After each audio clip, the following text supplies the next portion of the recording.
Data types అంటే ఏంటి? Data types అంటే ఎలాంటి టైప్స్ ఆఫ్ డేటా స్టోర్ అవుతాయని అర్థం. ఓకే. సో సింపుల్గా చెప్పాలంటే స్టోర్ చేయడానికి ఎన్ని టైప్స్ ఆఫ్ డేటా ఉన్నాయని అర్థం. ఓకే.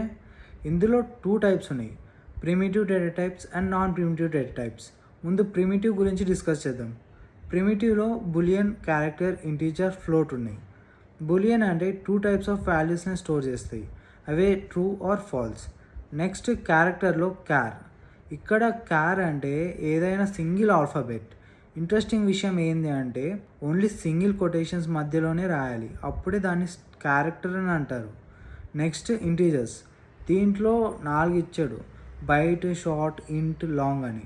ఈ 4 ఇంటీజర్సే. ఏమంటే నువ్వు వేరియబుల్లో వాల్యూని అసైన్ చేసే రేంజ్ని బట్టి, సైజ్ని బట్టి డేటా టైప్ ఇవ్వాలి.